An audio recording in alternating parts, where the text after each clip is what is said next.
And blessed to be a part of your day. Kevin Miller in the morning. There's still time for you to win that up to $5,000 with the K. Millie code word for Christmas. Basically, the word today is gravy.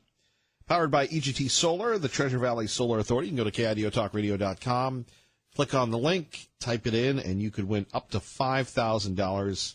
Again, the word today is gravy. Keep it here for the Sean Hannity Show this afternoon, beginning at 3, for your final K. Millie Christmas code word.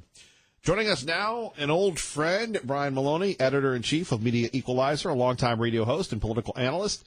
Brian founded the Radio Equalizer website in 2004. If his name sounds familiar, you might have caught him on the airwaves when he was in Seattle. Brian, good to have you with us. Hey, great. Thanks for having me on. You know, as someone who I believe are you still in the Northeast? I am, yeah. I am in New England. So as someone who, has worked in the Pacific Northwest and the Northeast, how would you compare territories? Oh, well, Seattle and Boston have some annoying things in common. It's hard to, you have the same housing bubble and you have the same, overpriced everything. And it's just it's interesting. But then you have the whole East Coast culture back here, just everybody is kind of in your face and pretty vocal about, if they have an opinion about something, they're right in your face about it. So it's, I think I've gotten used to it over time, but, I'm a Westerner at heart. So, but here I am. So circumstances, take you where they take you. Boy, it doesn't get more intense than Boston, I will tell you that. As someone who, no, it doesn't. No. Spent part of my life there, I can attest to that. Those folks there are not shy, and they don't hold back on their opinions on just about everything. No, don't take too long to order, a Dunkin' Donuts or something, and it's that kind of funny thing that'll happen. So, yeah, it's but you never know where life's going to bring you. Indeed. Let's talk a little bit about our friend Sean Hannity, a man, Brian, that you've known and studied for years, that has, even though there have been the toxic descriptions of talk radio, the do not buy from advertising agencies that determine these big national buys, Sean has always been very astute at avoiding getting dinged on those lists until a couple weeks ago. Well, that's right. We did fight this battle earlier in the year as well, once before, but that was really why we created our group on Facebook called Stop the Scalpings, was to fight that after they got really fired. We felt that they were about ready to get rid of Hannity, and they were. They were very close to getting rid of him. So we mobilized our efforts, and ever since then we've been building a larger political group to try to battle all the things the left is throwing at us every single day, which is an overwhelming. The problem is they are just so well funded that going up against them takes everything we've got and more. Were they really that close to getting Sean? He was down to his last show in late April. He was down to his goodbye show. Yeah, it was, they had him. Yep. So, Brian, again, as someone who has been behind the mic, who has defended folks, isn't that amazing that a format that you love, that we all love, talk radio, you could have arguably the most powerful, successful man right now, Sean Hannity, down to his last show because of this effort. What goes on behind the scenes of these folks that, are scalping, are taking down talk show hosts, local, state, and national? Well, what goes on behind the scenes is just a ridiculous amount of money. When you have a billionaire like George Soros, he just transferred $19 billion into left-wing groups around the world. So he is using some of the money to create kind of left-wing, far-left socialist revolutions throughout Europe, especially Eastern Europe. The billions are also being transferred to Washington and to New York to left-wing groups aimed at essentially undoing any shred of conservatism left in this country. And they do a good job. And you're saying, well, how did Sean get down to his last show? Because they were getting rid of his advertisers. They were removing them. And really, think about it this way, though. They got Bill O'Reilly off the air entirely because Media Matters for America, they're the ones that fed the New York Times all of that so-called information, some of which, might be true or might not be true. But they're the ones that fed the New York Times all the information on Bill O'Reilly's harassment payouts.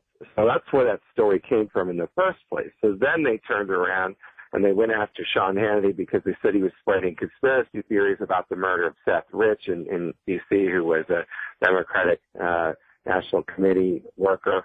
And, who since then we found out that he was right to be looking into that because Donna Brazil's book had all kinds of information about that that kind of validated. But they got Bill O'Reilly off the air, and he was the number one host in all of cable television, all channels, all shows, not just news shows, but every single cable channel, all 500 of them on your dial. He had the number one show, and they pulled him right off the air. So what that showed us was that no one is safe and that the left will stop at nothing to remove all opposing voices from the airwaves. Indeed. Brian Maloney joining us, Media Equalizer, as we continue on. So let's talk about the latest spat. Hannity interviews Judge Roy Moore, and again, they go after his sponsors. Well, that's really what happened again. And what's interesting, what's actually fascinating to watch that, I don't know if you've been as just amazed by the news cycle over the last week as I've been, but just watching one person after another being accused of sex harassment, especially all these left-wing figures, has been amazing. Because, really, what happened as soon as they went after Roy Moore, all these other things started coming out about Al Franken, John Conyers, these liberal Democratic voices, especially these Hollywood types. So the floodgates have absolutely opened, which we've been covering at MediaEqualizer.com in depth. So I hope your listeners will check that out. I've never seen anything like this. I don't know if you have. Indeed. It's, well, how does someone, whether you're big like Sean Hannity or a local person, fight back? Well, I think that it's getting harder, but we're mobilizing more and more. So we have 108,000 members in our group called Stop the Scalpings on Facebook, which your listeners are welcome to join. It's just called Stop the Scalpings, one word. So we're trying to stop the left's habit of scalping their opponents. It's a term that they have always used, even though it doesn't sound very politically correct, but that's what they've used. Because they, behind the scenes, they're not so politically correct in their language.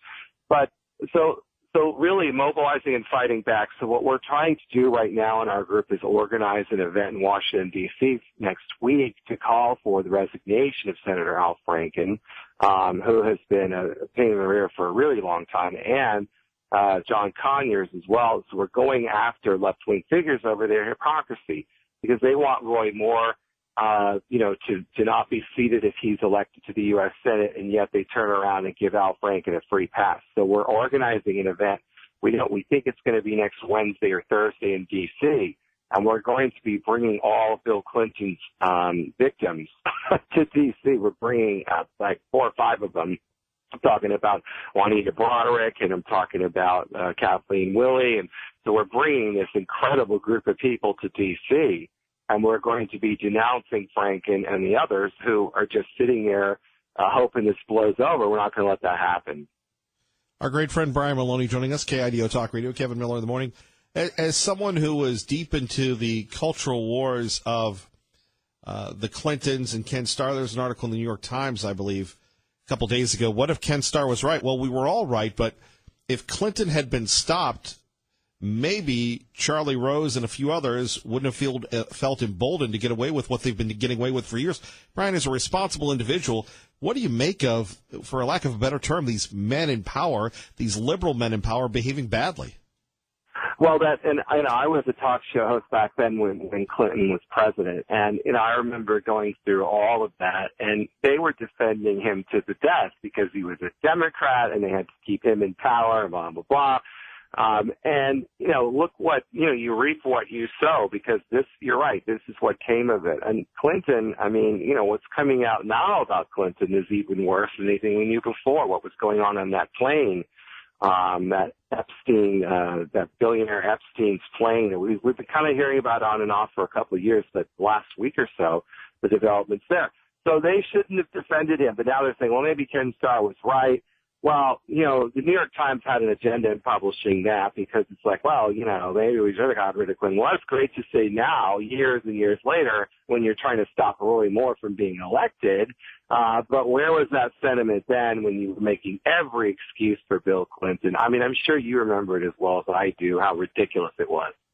Oh, no, I was, doing talk shows back in the day as well. I couldn't believe it, but, you go back to, how people perceived the women, Monica Lewinsky and the like, and yet today these same folks are, drumming up the outrage.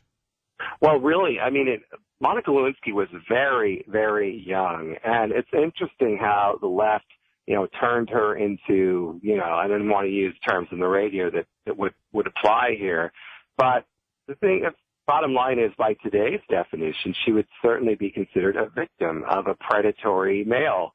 And that's exactly what happened. I mean, when you're the president of the United States and you use a young 20-something intern in that way, you've used her in a way that is not, even if she felt it was consensual, I don't know that it was. I mean, the power is so imbalanced there that it's hard to see that in any other way. Brian Maloney joining us, Media Equalizer at KIDO Talk Radio. Let's get to Charlie Rose for a minute. Here's this guy, Charlie, that I saw the Steve Bannon interview. I was fascinated how he treated Bannon with contempt and this liberal righteousness, and we're finding out more and more things, and there's no presumption of innocence. He's gone, fired from everywhere. Well, I think a lot of that is because everybody on the left, within the entertainment and political side of things, knew that Charlie Rose had been behaving that way for years.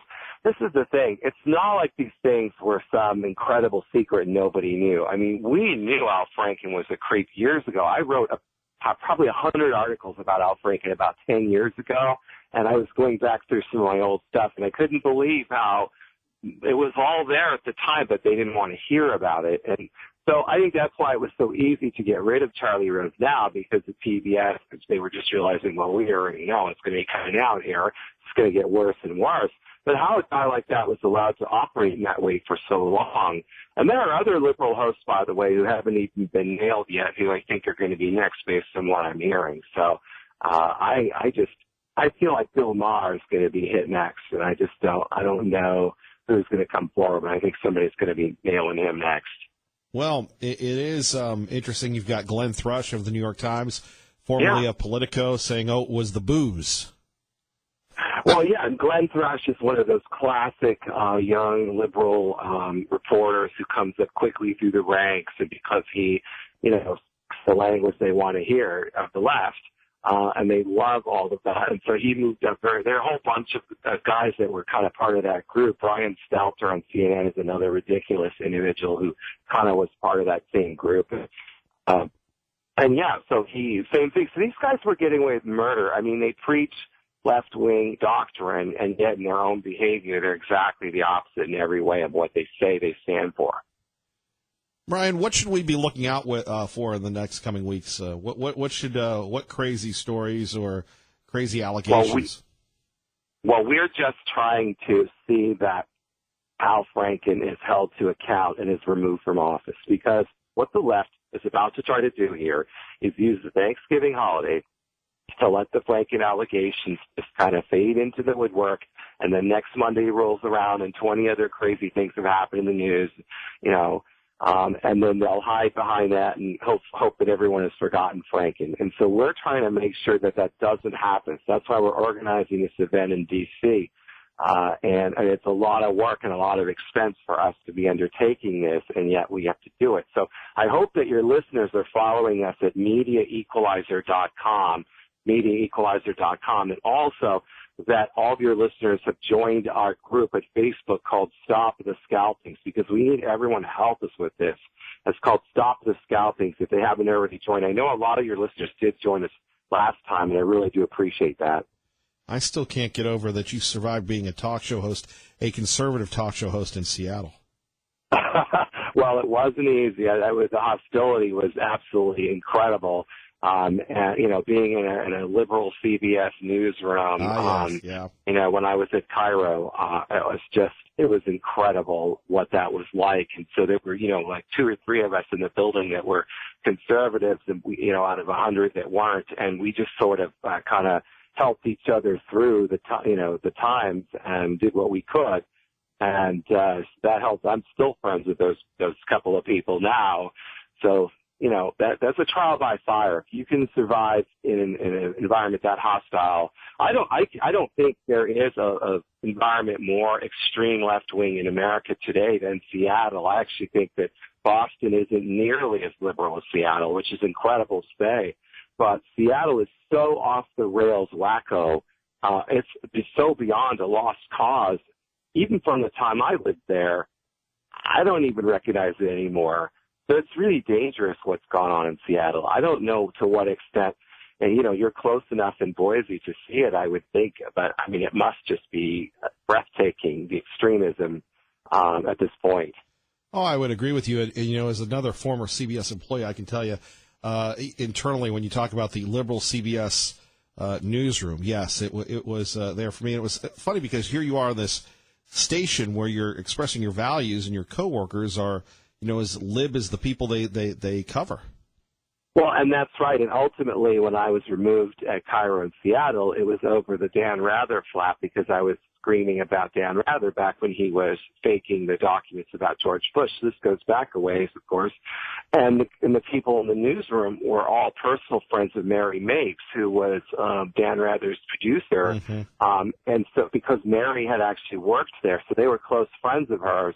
So to go after Dan Rather to them was just sacrilegious. I mean, they were shocked that I was doing it. I mean, it was just fully expected on that station that you were there to defend Dan Rather. I mean, that's how weird, looking back on that now, nobody's really defending Dan Rather anymore. But at the time it was, this is a CBS newsroom, so that, there was that old kind of mentality. It's incredible. Well, Brian, glad you survived. I'm sorry you're in Boston, but God bless you. Thank you so much. A real pleasure. Thank you. All right, our great friend Brian Maloney joining us from MediaEqualizer.com.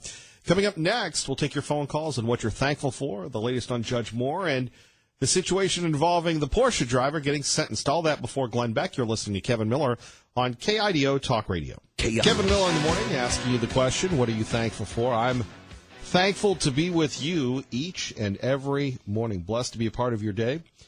Don't forget today at 3:05, the final Kevin Miller Christmas cash code word, powered by EGT Solar, the Treasure Valley's solar authority. That'll be at 3:05 today, and you could win up to $5,000 simply by listening, typing in, and getting the correct word. Let's go to Pam in Boise with Kevin Miller at KIDO Talk Radio. Good morning, Pam. Good morning, Kevin. How are you today? Not bad, not bad. And you? I'm great. Thank you. Hey, quick comment on Roy Moore. First of all, I think the timing of it's very suspicious. I do hope he wins, regardless of all the accusations, because hopefully it will just stop this typical, playbook of harassment right before the election. 40 years seems kind of suspicious to me, but the reason I'm really calling is because of something Jim Risch said that I just am so frustrated with. And I heard a comment from him, and I don't know if it was on your program, but it was just a clip from him saying that he's pulling his support for Roy Moore because he has some evidence that, we're not privy to. He can't talk about that, but because of that evidence, he's, pulling his support. And I think that's the type of attitude from politicians that people are just absolutely sick of. I think he should provide that evidence to everybody to back why he's pulling his support, why he's butting in and pulling his support. And if he can't show that evidence, then I think he should resign, because I think it's that condescending, I'm better than you attitude that politicians have that people are just tired of. Well, Pam, the only thing I have to say to you is happy Thanksgiving. Happy Thanksgiving to you, Kevin. Thank you for listening. You have a great day. You too. Bye-bye. Bye-bye. We have a young lady calling for Jim Risch to resign if he doesn't provide the proof. We'll talk about it next. First, traffic and weather together. Kevin Miller in the morning, KIDO Talk Radio. Let's find out what's happening in your world. Good morning, Maggie. Good morning. And coming up, Keith, Cindy, and Tea Party Bob. Now, who in the world would keep those three Kevin Miller All-Stars waiting? Have to be Matthew Conde of AAA Idaho and Orgeron, or Oregon, whichever you prefer. Matt, good to have you with us again. Hey, hopefully I can get up on that Mount Rushmore of the Kevin Miller All-Stars one of these days. Well, we all have aspirations, do we not? We do. That's the life goal for me. So, dreaming big. Thank you. That's right. So let's talk a little travel. How bad is it going to be for the next few days? Well, what we're looking at is another 1.6 million travelers this year. That's a little more than 3%, and the highest total number of travelers in a dozen years. So we're seeing just another year, a continuation of things we've seen over the past few years. Low unemployment, high consumer confidence are triggering a lot of travel activity, even if that means traveling through debt. And 265,000 Idahoans will be part of the fun. Indeed, of course. I'm sure you caught that video that's been going viral. Everybody in Los Angeles getting out of town, if you will. I don't think we'll have anything of that proportion, but 1.6 million, that's not nationally, that's in the state. That's the population of the state then, right? Yeah, that's another, nationwide, another 1.6 million adding to the list. So 50.9 million overall, and definitely a strong number again this year. Of course, in the mountain region, our area, we have around 3.7 million of that, and the large rural area determines that a lot of it's going to happen with auto travel.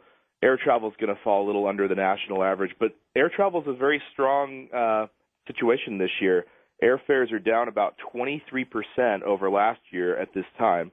So that's definitely giving some more people pause to think about flying this year. Obviously, that's a decision that's already been made at this point, but we've looked at some of the busiest airports, and some of them that will definitely affect Idaho travelers, L.A., Seattle especially, are looking at 2 and 2.5 time multipliers on travel delays this time of year. So it's important to keep that in mind. Make sure you have extra time as you're getting from connecting flights, and focus on getting to the gate, getting to your next stop. Don't hang out too long in the gift shop. Now, I blame you for the hassle that air travel has become. You know, it's a nightmare, isn't it? Certainly. You know, unfortunately, it is getting a little bit better, I think, in the sense that people know what to do, and you have fewer and fewer people holding up the line. But definitely, it can be very frustrating, and obviously, patience is so key. What you see this time of year, and it's the funniest thing, we're all worried about celebrating with family and friends these tender moments, but to get there, we're willing to basically murder the guy who's in front of us. So it's like aggression becomes this payoff, and we have to do that first before we can go sing Kumbaya around the turkey. Well, you know it's bad. It's reached a tipping point when Larry David does a Curb Your Enthusiasm about sitting in an airline seat where all of a sudden you're in the middle, and just the sneezing and everything else, and just how uncomfortable everything is. Oh yeah, I'm an aisle guy for sure. I want to have an escape plan if it gets awkward. But yeah, it's. I'm not a window guy. Unfortunately, a lot of these flights, if you're going from Boise to Seattle or Portland or some of the places that I routinely go, you're on those little puddle jumper planes. That can get a little bit rough. But, you know, whether you're traveling by car or in the air, we just want to have people be composed and calm and kind of observing all those basics. Have some food and water, have a few games to play, give yourself a chance to relax. It's going to make for a great story. The funny part about travel is that these things, as you look back on them, become these funny anecdotes that you're telling to other people. They're not so funny in the moment, I get that, but these things happen. I mean, planes, trains, and automobiles is more biographical than we think. I would agree. What about traveling throughout the Treasure Valley? Are we going to have any, or has everybody just left town? Are we going to have any delays as people are trying to get maybe to Oregon or to Wyoming or to Utah? Well, a lot of the movement happened yesterday afternoon and a little bit more today. So what some people are doing, and I think it's not a bad idea, if you're not going too far, getting up and going tomorrow morning. I've done it before, and it can be a ghost town out there on the roads on Thanksgiving morning. So it's not a bad idea if that works for you. Or a great day to fly, I would imagine. Oh, absolutely. Yeah, I have a colleague who's flying back to the East Coast, and she's going to check out a football game over the weekend. So it's not a bad idea. Matthew Conti, we always appreciate you. If people want more information on travel or all things AAA, what can they do? Go to AAA.com, and then the other thing I would recommend is gasprices.AAA.com. We've got some new functionality on our website, including a heat map of each state. So if you click on Idaho, for example, you'll see not just the trends, but you'll also be able to see by county which are the most expensive. So it gives you some idea of where you stand in the county rankings. And, of course, you can filter and see where Idaho is on the national scene. Right now we're 12th in the country. So prices have come down a little bit. They're slowly sliding. We see that this time of year. But a lot of demand in the wake of hurricane season has pushed the national average up, and we're only about 9 or 10 cents apart right now. Happy Thanksgiving, Matt. Take care. Oh, you too. Take care. All right, Matt Conti joining us. Let's get to Keith, who has a dachshund story, calling from the Boise Bench on KIDO Talk Radio. Good morning, Keith. Good morning, Kevin Miller. Yeah, we had a problem with a dachshund biting a child here in this valley recently, and it was heartbreaking to me because I've been a dachshund keeper my whole adult life. So I probably had 20 dachshunds, and they were bred, to be a hunting dog, and they were actually bred to be powerful pound per pound more than any other dog ever. And when company comes over to my house, I immediately put my dachshunds out in my backyard, and I segregate them from any guests coming in the house. And you can never leave a dachshund alone with a child. And that poor lady, she did that. And I'm calling you because I know you have dachshund. I've heard you say that. And mine, they're full size, they're standards. So my males are 30 to 40 pounds. My females are 20 to 30 pounds. They're big and they're tough.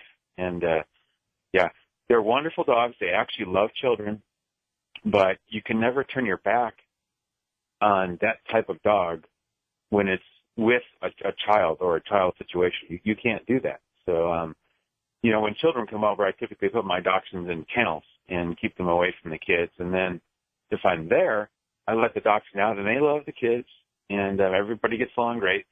But if I am not personally watching my dachshund, I would never allow them to be unsupervised with children ever. Yeah, they're called badger dogs for a reason. And, people think, they're wiener dogs, they're cuddly. I have 2 of them. But, they are a very unique and special breed. And, Keith, you're doing the right thing. You've always got to be cognizant because I got little Carolina Cujo that all of a sudden, the fur gets up and she goes crazy throughout the backyard. It's just an interesting transformation. And you've always got to remember that, really with any dog, any pet. Yes, sir. If I could tell you 1,000 stories about dachshund, I've taken mine hiking in the foothills. I've personally watched my own dachshund, little tiny guys, so to speak, interact with other big hunting dogs like Weimaraners. My dachshund will literally run those Weimaraners off of their legs, meaning they will chase them and tire those Weimaraners out until they can't run anymore, and then my dachshunds will begin biting those dogs. Yeah, they're crazy. They're crazy. Yeah, they are crazy, and I love them. Right. Tremendously. And here's why, sir. Because in my house, nobody bothers my house. The Boise Bench is not what it used to be. It used to be a really nice place. Now we've got all kinds of riffraff around here. And my dachshunds protect this house. If one blade of grass is out of place, those dachshunds notice it and tell me about it. So I love them. They're a great breed, but you got to be careful with them. Well, enjoy the Thanksgiving with your dachshunds, Keith. Yes, sir. You too. Take care. Yep. Bye-bye. What a nice young man. It's the day before Thanksgiving, so yes, we do have a dachshund bias here. Also taking your calls on why was the driver in the Boise Porsche crash charged with a misdemeanor? Maybe you witnessed it. We would love to get your calls on that at 580-5436-580-KIDO. We go to Cindy in Caldwell with Kevin Miller at KIDO Talk Radio. Good morning, Cindy. Yeah, good morning, Kevin. On Thanksgiving, you were just talking about travel time, and, I'm thankful for that we have a rich American heritage. When I think of people thinking nowadays about travel, You know, it took the Pilgrims 66 days to cross the Atlantic. 44 of those days, they were sequestered in a cauldron of an Atlantic that was pitching and turning below decks. The decks were probably 5.5 feet, so they couldn't even stand up. So when people talk about travel, I am so thankful that we had people filled with integrity, bravery, sacrifice, honor, respect, courage, loving the God of the Bible, that they came to this country, that when Captain Standish got off that little old tossing and turning ship, I mean, just imagine that. He bent his knee to Almighty God. And you know who they thanked? The Indians. You know, providentially, you had coming into that camp a Samoset, who was an Indian, who actually came in, and what did he ask for? A beer. A literal beer, because he was taught by English fishermen, and he actually then was the one to introduce them, which I'm thankful for, to Squanto. He told them and taught them how to survive. There was no racial politicking. People weren't in this divide. And when they did live through, many of them, that winter, which they called starvation, just imagine, this is true, they were down to bare bones of nothing before they knew how to grow these crops in America. They were living on 5 kernels of corn a day. Pilgrim women were bending over their babies and the ones that came, so that, just like, you know, so that the babies would survive when the mothers died. So I'm thankful for the richness of our American history, that we have nothing to apologize for, that these are the people that forged this nation. And, you know, when you talk to me about places, how never mind Lucifer, how you have fallen, it says in the Bible, but America from within. I lived through Bellingham, Washington, and I lived through going to Seattle, practically getting kicked out of the museum because they said to the woman, no, you're not teaching my grandchildren. They didn't come from this fissure with these bones. It says on page 1, and God said, and that's who they came from, that's who they honor and fear. So I'm just blessed on this day that, you know, there are authors out there that write like The Light and the Glory, that tell us about accurate American history, Sure, so that we can stand tall and be proud of our heritage and those once brave, brave people. Well, and thank goodness for Squanto.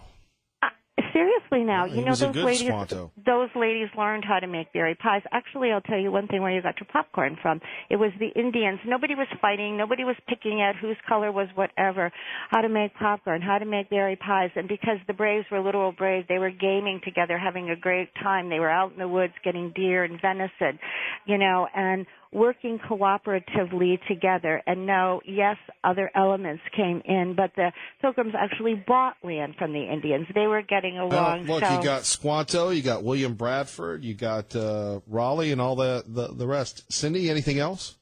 No, you just have a blessed Thanksgiving, and no matter what anybody says, America still is my America the Beautiful, and I am just thankful that I have nowadays heroes to honor, which are our police and, of course, the veterans who I dearly love, who are standing tall and having maybe some turkey or some kind of a canned ration somewhere. So I'm all just shouting out to them, Happy Thanksgiving. And to Squanto. And, yes, to wherever the he may Indians. be. Well, I believe it. He was led to the Lord by Captain Bradford, so I know I'll see Squanto in heaven, as a matter of fact, Kevin Miller. Thank you very much. I will see him. Thank you, Cindy. God bless. Bye-bye. Bye-bye. I don't know how you really top Squanto and the Dachshunds, but if there's one person that can at KIDO Talk Radio, it would be the prosecuting attorney known as Tea Party Bob on KIDO Talk Radio from the Gem State Patriot. You know, I don't know if it's time to try and ban Liberal Steve again. He's beaten every prosecutor we've sent at him. Well, let's be nice and be forgiving. It's Thanksgiving. You got to leave well enough alone once in a while. I'm with you, but you've been around. You've seen him just totally decimate people that thought they had him. Yeah, I know. Well, let's forgive Steve for all of his ills, of which he has many. Well, God bless you for being a forgiver. Well, another great show this morning, Kevin. I just wanted to take a minute to thank you for everything that you do here in the Treasure Valley to make life better for so many people and for giving so many of us an opportunity to express our opinions on your show about so many controversial topics. without people like yourself and Sean Hannity, this country might still have someone like Obama for president, or even worse. I also want to thank you for being a mentor and a continual encouragement to me to keep publishing the Gem State, to get the truth out to the public, because as we all know, the truth has become harder to come by with the liberal media these days. Well, I've got an idea for you for the Gem State Patriot. I think you should come up with and maybe you have, and I've remembered this, and I'm claiming it as my own. I like the nice and naughty list for Christmas, the Christmas edition of the Gem State Patriot. Who's been nice, who's been naughty. I can actually read that article in my mind right now. We'll be working on that. But as we all sit down for another Thanksgiving dinner and gobble till we waddle, as you say, we should all give thanks that we live in such a wonderful place like Idaho, where we can still speak the truth and exercise the freedoms bestowed upon us by the forefathers who fought and died to give us a legacy of this great country that we should all be privileged to live in. God bless you, Tea Party Bob. Well, look, my best to you and your family, and to all your faithful listeners. I'd also suggest that everybody do without the NFL tomorrow until they learn how to respect our flag and our national anthem.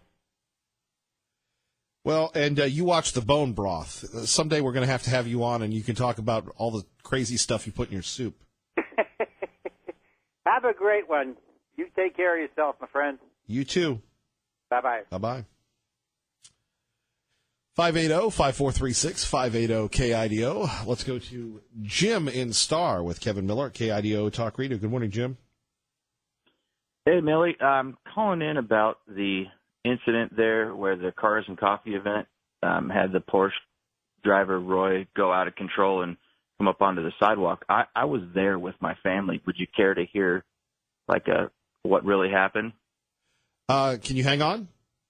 Yeah. All right. We'll talk about the sentencing of the Porsche driver next from an eyewitness who was the one who told me about it, only with Kevin Miller on KIDO Talk Radio.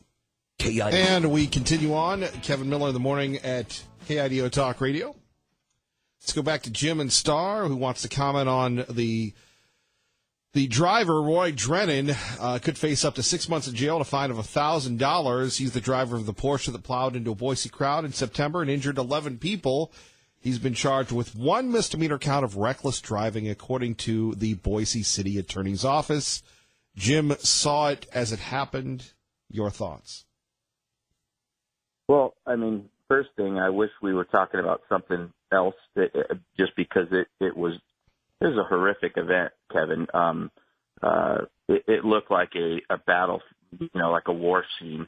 And let me explain to you what actually happened. It's a Cars and Coffee event. So what it is, it's a car meet, and it's all different types of cars, all different, imports, domestics. And my son is very into the car scene. He even, does his own website on it. And we went to that, and it, like usual, it's a great time. And at the end of the event, what happens is everybody will line up on Overland and on that berm there facing north, and a lot of people will get on it and put on a little show, accelerate quickly. Some of them will even break traction and burn a little rubber, if you will.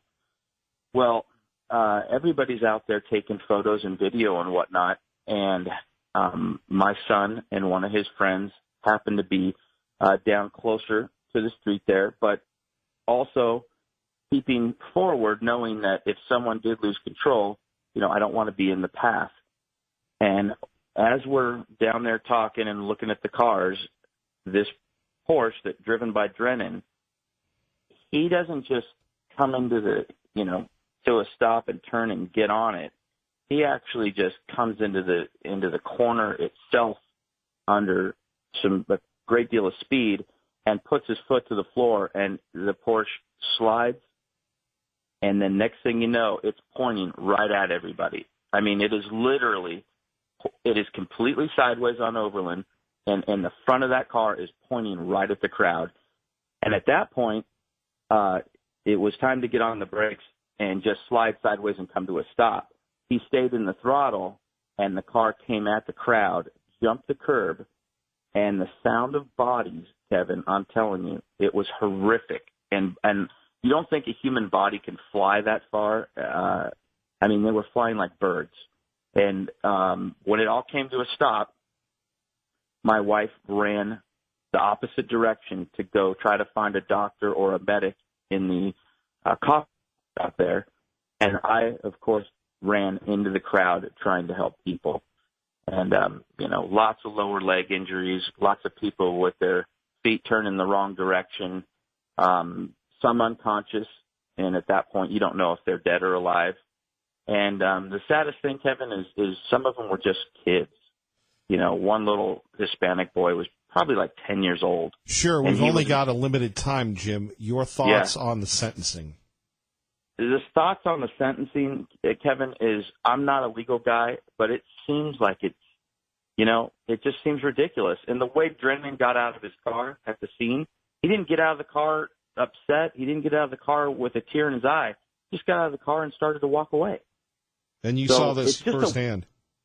Yeah, it's a terrible deal, man. I think he should have given a public apology, and he's going to be in court for at least 10 years. I guarantee you that. It's a very sad deal. Jim, we got to run. Thank you. Great show, bud. See you. Traffic and Weather. And Pro-Life brings us home here. Pro-Life, what do you got to say? Well, I'm thankful. We should all be thankful for being able to come here to the earth and exercising our discernment to see. Great point. Happy Thanksgiving, everybody. God bless, and keep the faith.